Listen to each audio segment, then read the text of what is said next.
All right, Ryan Briscoe, Graham Rahal, early morning test at Indianapolis Motor Speedway on the road course. Do you feel sacrilegious when you went the wrong way down the straightaway? I didn't, I mean, frankly, it was pretty fun this morning. It's so different, that it's strange going across the yard of bricks from that side, but frankly, to be out here panning around, driving at Indy, there's just no bad day. Mr. Briscoe?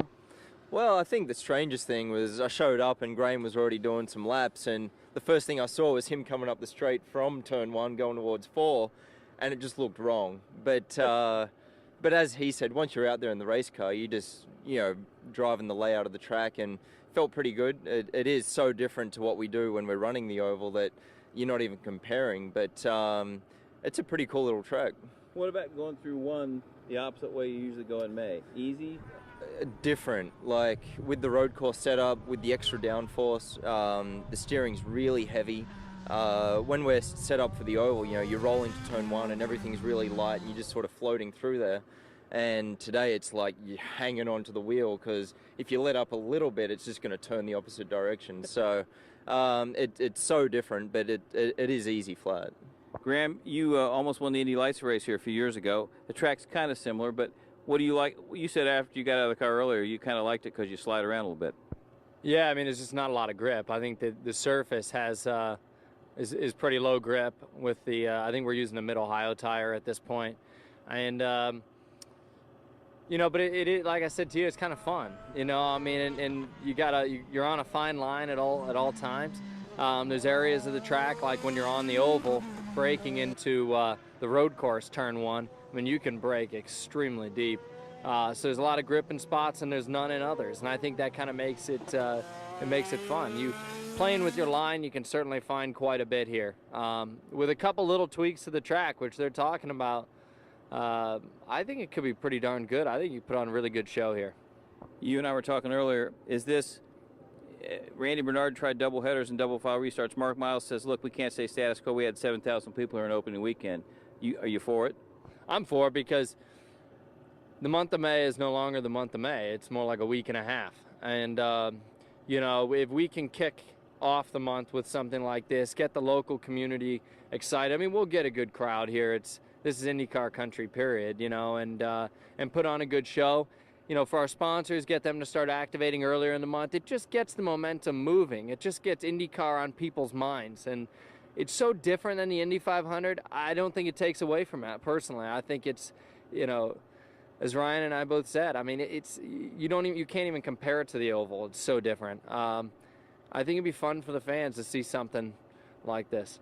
Ryan, you said something earlier that was funny, because all the people said, well, the MotoGP wasn't even that good and the Formula One race was boring. But you said something about these cars and this series in the last 2 years, that this track might have some action. Oh, I'd guarantee it. I mean, there's something about this car that has made the racing so good. A track like Sonoma, where it used to be a procession and no one would pass all day long. It was one of the most exciting races I'd ever been in a couple of weeks ago. So I'm sure this track, I mean, looking at it, you got long straightaways, you got heavy braking zones, you got medium speed, slow speed corners. It'll be a good race for sure. So I think Graham really made some good points there. Turning it back into the month of May, kicking off with the road course, I think it'll be really exciting for everybody.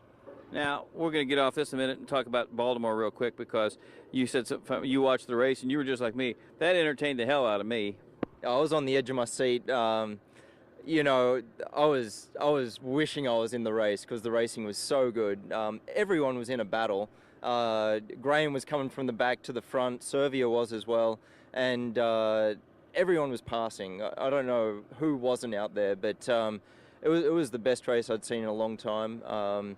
I wish there weren't the pile-ups in turn 1, but the racing was just unbelievable from start to finish. You passed 107 cars and finished 17th. Helio Castroneves passed nobody and finished 7th. Explain yourself. That's a way. That's my season, man. We, as Ryan said, we had the car to beat. Period. On that first stint, I charged all the way from 12th to 3rd. Came out of the pit stop in 3rd, right behind Will and Scott. And it's just not. I've never had a day in my career where I could give 85% and keep up with those two, and I could. And I was just trying to, take my time. And man, I don't know what I did wrong in life, but you're getting there. But, You're only 25 years old. we You're, just keep knocking on the door, and eventually you'll knock it down, right? you know, I got a feeling that this guy that's sitting next to us is going to be in this 4-car next year. You got any thoughts on that? Well, he's here, so I kind of was thinking the same. I pretty much. Your thoughts? Well, I'd love to be. So we'll see what happens. This is good. His wife's taught him well. No comment. All right, this is Robin Miller for RACER.com. Thanks for watching.